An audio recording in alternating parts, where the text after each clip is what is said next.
ધોરણ 7 સેમ 2 પાઠ 6 વક્ર અરીસા। મિત્રો તમે એવા પ્રતિબિંબ જોયા હશે અથવા તો એવા અરીસા જોયા હશે કે જેમાં તમારું પ્રતિબિંબ વાંકું ચૂકું, જાડું પાતળું કે લાંબુ ટૂંકું આવતું હશે, બરાબર। તો એવા અરીસાને આપણે વક્ર અરીસા કહીએ છીએ। તો આ વક્ર અરીસામાં આવા પ્રતિબિંબ શું કામ આવતા હશે? તો કે એ અરીસા જે છે એની સપાટી લીસી તો હોય છે, ચળકતી પણ હોય છે, પણ એ સમતલ સપાટી હોતી નથી। તેથી ઊંચી નીચી સપાટી હોવાના કારણે પ્રકાશનું પરાવર્તન થઈને આ પ્રકારના પ્રતિબિંબ રચાતા હોય છે। એવું જ પ્રતિબિંબ તમારે જોવા હોય તો તમારે એક સ્ટીલની ચમચી લો। સ્ટીલની ચમચીમાં અંદરનો ભાગ જે ખાડાવાળો ભાગ છે ત્યાં તમારું મોઢું રાખીને જુઓ તો તમને કેવું દેખાશે? મોટું દેખાશે। જ્યારે એની પાછળની બાજુથી જુઓ તમારું મોઢું તો તમને કેવું દેખાશે? એનું પ્રતિબિંબ નાનું જોવા મળશે। તો ચાલો આપણે વક્ર અરીસા બનાવીએ। તેના માટે જોશે પ્લાસ્ટિકનો બોલ અને કટર।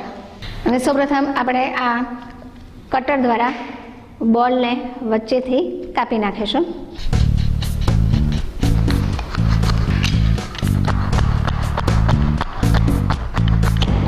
તો આ થઈ ગયા આપણા વક્ર અરીસા।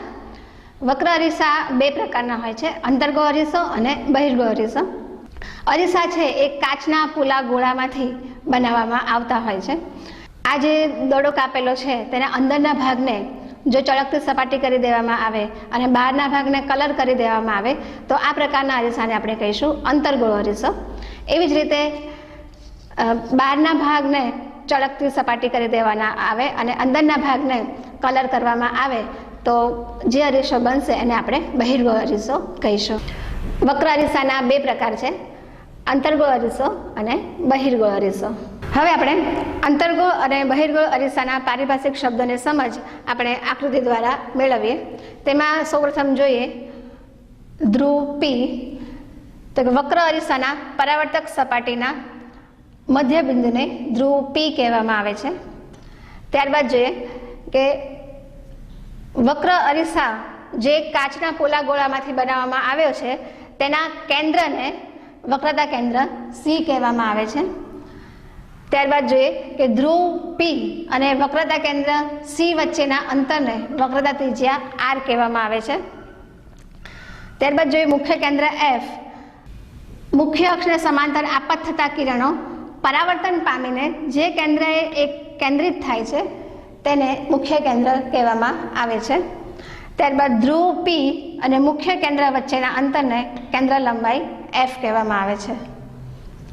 એવી જ રીતે મિત્રો બહિર્ગોળ અરીસામાં પણ એ જ રીતે આવશે। હવે આપણે અંતર્ગોળ અરીસાની મદદથી મુખ્ય કેન્દ્ર અને કેન્દ્ર લંબાઈની સમજ મેળવીએ તેમજ વક્રતા ત્રિજ્યા અને કેન્દ્ર લંબાઈ વચ્ચેનો સંબંધ મેળવીએ। તેને માટે જોશે અંતર્ગોળ અરીસો, અરીસો મૂકવા માટે સ્ટેન્ડ, ટોર્ચ અને પડદો। હવે સૌપ્રથમ આપણે અરીસાને સ્ટેન્ડ ઉપર ગોઠવીશું। ત્યારબાદ અરીસાના વક્રતા કેન્દ્રથી દૂર આપણે ટોર્ચ રાખીને અરીસા પર નાખીશું। હવે પડદા પર આપણે બિંદુવત પ્રતિબિંબ મેળવવાનું છે તે મેળવીએ, બરાબર। તો આ આપણું થશે મુખ્ય કેન્દ્ર એફ। મુખ્ય અક્ષને સમાંતર આપાત થતા પ્રકાશના કિરણો પરાવર્તિત થઈને જે બિંદુએ ભેગા થાય છે એ બિંદુને આપણે મુખ્ય કેન્દ્ર એફ કહીએ છીએ। એવી જ રીતે ધ્રુવ પી અને મુખ્ય કેન્દ્ર એફ વચ્ચેના અંતરને આપણે કેન્દ્ર લંબાઈ એફ કહેવામાં આવે છે। હવે આપણે વક્રતા ત્રિજ્યા આર અને કેન્દ્ર લંબાઈ વચ્ચેનો સંબંધ મેળવીએ। વક્ર અરીસાની વક્રતા ત્રિજ્યા તેની કેન્દ્ર લંબાઈ કરતાં બમણી હોય છે, એટલે કે વક્રતા ત્રિજ્યા આર બરાબર 2f અથવા તો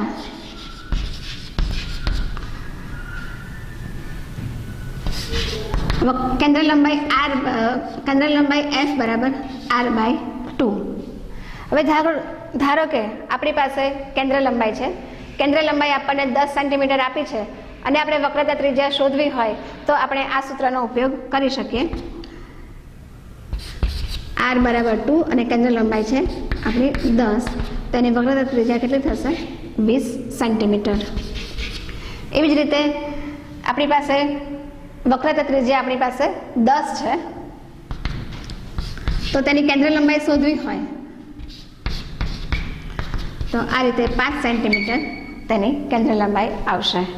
અંતર્ગોળ અરીસાની સામે વસ્તુને અલગ અલગ જગ્યાએ મૂકીને આપણે મળતા પ્રતિબિંબનો અભ્યાસ કરીએ. તેના માટે જોશે અંતર્ગોળ અરીસો, સ્ટેન્ડ, પડદો, બાકસ, મીણબત્તી અને ફૂટપટ્ટી. સૌપ્રથમ આપણે અંતર્ગોળ અરીસાને એના સ્ટેન્ડ પર ગોઠવીશું. ત્યારબાદ દૂરની વસ્તુનું પ્રતિબિંબ આપણે પડદા પર મેળવીશું.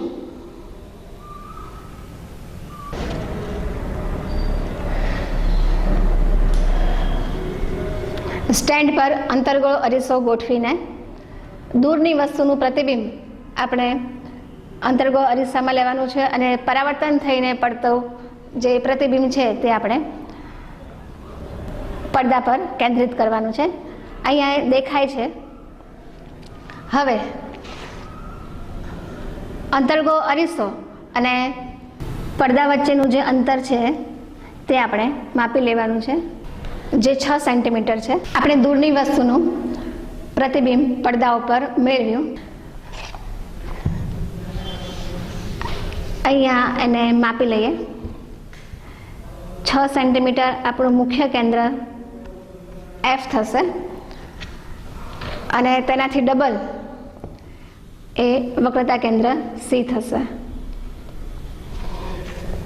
તો આ આપણું થયું F અને આ થયું C. હવે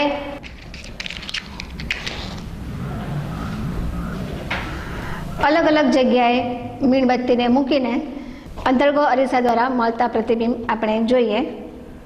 પહેલાં આપણે વસ્તુને વક્રતા કેન્દ્ર C થી દૂર મૂકીએ છીએ, ત્યારે આપણને પ્રતિબિંબ કઈ જગ્યાએ મળે છે તે આપણે જોઈએ.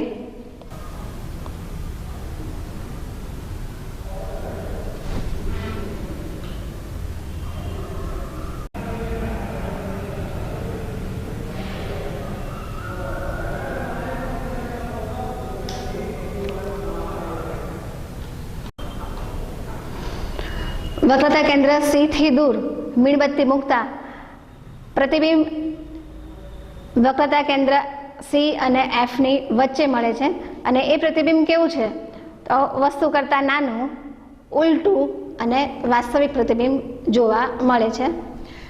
હવે વસ્તુને આપણે વક્રતા કેન્દ્ર C પર મૂકીએ ત્યારે આપણને તેનું પ્રતિબિંબ કઈ જગ્યાએ મળે છે તે જોઈએ.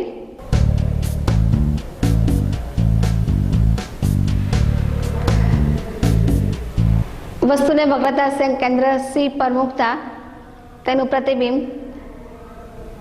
વક્રતા કેન્દ્ર C પર જ મળે છે અને એ પ્રતિબિંબ કેવું છે તો વસ્તુના જેટલું ઉલટું અને સ્પષ્ટ પ્રતિબિંબ, વાસ્તવિક પ્રતિબિંબ આપણને જોવા મળે છે. હવે વસ્તુને મુખ્ય કેન્દ્ર F અને વક્રતા કેન્દ્ર C ની વચ્ચે મૂકીએ તો આપણને પ્રતિબિંબ કઈ જગ્યાએ મળશે તે જોઈએ.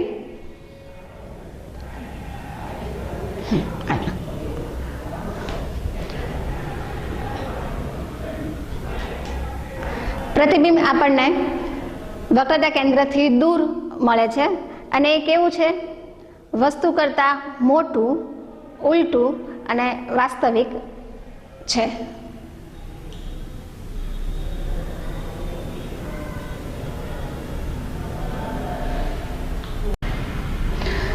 વસ્તુને મુખ્ય કેન્દ્ર F અને ધ્રુવ P ની વચ્ચે મૂકીએ તો પ્રતિબિંબ આપણને ક્યાં મળશે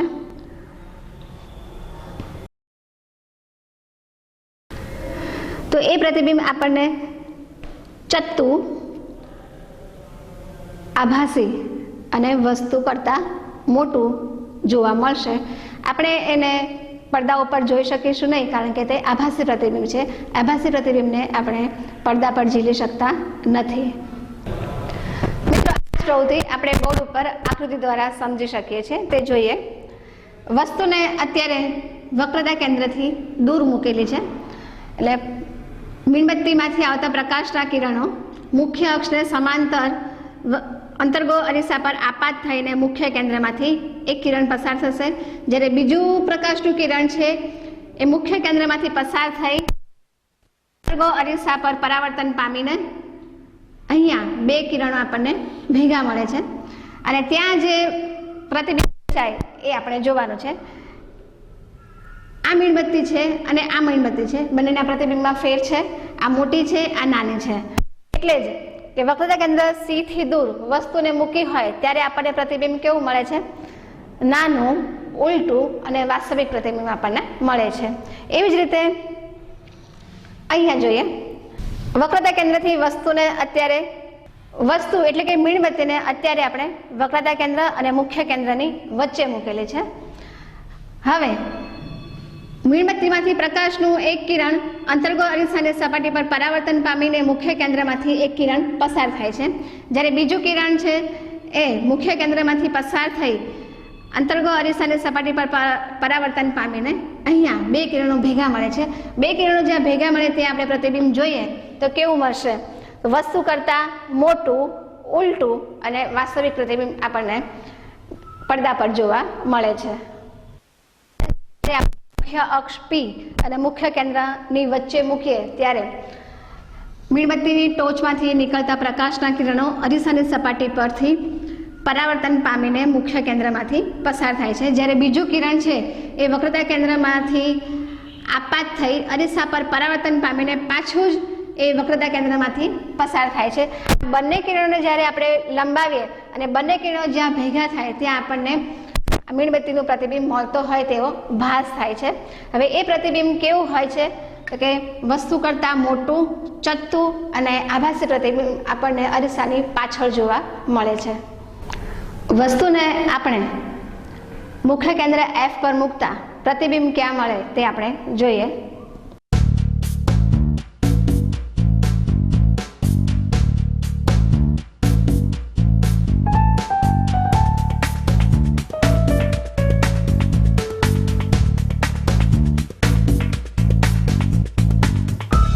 પ્રતિબિંબ આપણને અનંત અંતરે અનિશ્ચિત પ્રતિબિંબ આપણને જોવા મળશે.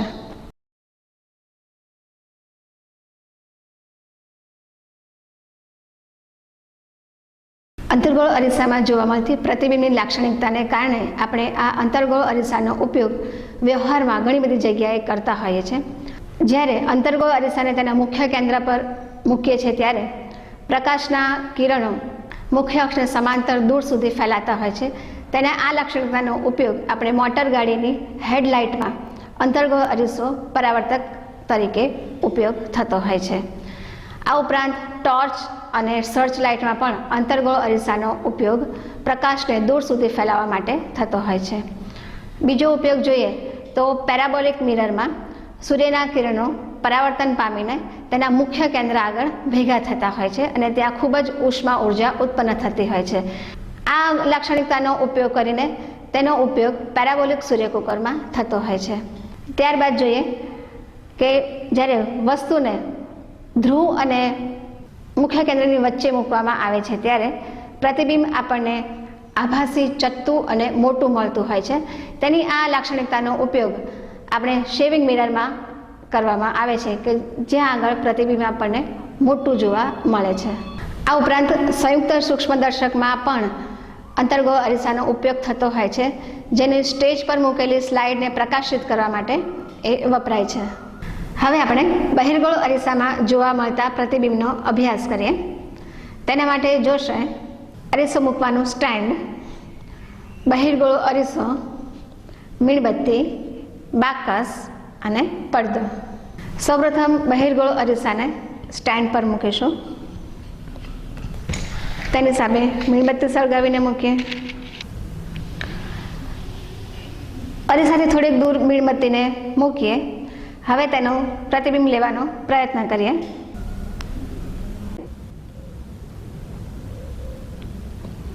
બરાબર. તો આ પ્રતિબિંબ આપણે ઝીલી શકીશું નહીં. શા માટે તેની ચર્ચા કરીએ. સૌપ્રથમ તો આપણે પહેલાં અરીસામાં જોઈએ કે અરીસામાં મીણબત્તીનું પ્રતિબિંબ દેખાય છે કે નહીં. તો બહિર્ગોળ અરીસામાં મીણબત્તીનું પ્રતિબિંબ દેખાય છે. તે કેવું છે? વસ્તુ કરતાં નાનું, સીધું અને આભાસી પ્રતિબિંબ મેળવી શકીએ છીએ. શું કામ? કારણ કે આપણે તે પડદા પર ઝીલી શકતા નથી. અને એનું જે પ્રતિબિંબ છે એ અરીસાની પાછળના ભાગમાં આપણને જોવા મળશે. આપણે બહિર્ગોળ અરીસામાં કેવું પ્રતિબિંબ મળે તે જોયું. હવે એને આપણે બોર્ડમાં આકૃતિ દ્વારા સમજીએ. આ બહિર્ગોળ અરીસો છે. બહિર્ગોળ અરીસાની સામે મીણબત્તી મૂકી છે. મીણબત્તીમાંથી પ્રકાશના કિરણો મુખ્ય અક્ષને સમાંતર આપાત થઈને અહીંયાથી પરાવર્તન થાય છે.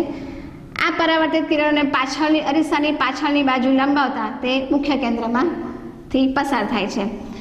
તેવી જ રીતે બીજું કિરણ જે છે એ અરીસાની સપાટીને આપાત થઈને એની એ જ દિશામાં એ આગળ જશે. એ કિરણને પાછળની બાજુ લંબાવતા તે વક્રતા કેન્દ્ર સીમાંથી પસાર થશે. હવે આ બંને કિરણો જ્યાં ભેગા મળે છે ત્યાં આપણને મીણબત્તીનું પ્રતિબિંબ જોવા મળશે, જે કેવું છે? ચત્તું, વસ્તુ કરતાં નાનું અને સીધું પ્રતિબિંબ જોવા મળે છે. બહિર્ગોળ અરીસામાં જોવા મળતા પ્રતિબિંબની લાક્ષણિકતાને કારણે તેનો વ્યવહારમાં ઘણી જગ્યાએ ઉપયોગ થતો હોય છે. એક તો વાહનોમાં સાઇડ ગ્લાસ તરીકે તેનો ઉપયોગ થતો હોય છે. આ ઉપરાંત શોપિંગ મોલમાં વ્યક્તિઓની હિલચાલ જાણવા માટે પણ આ બહિર્ગોળ અરીસાનો ઉપયોગ થતો હોય છે.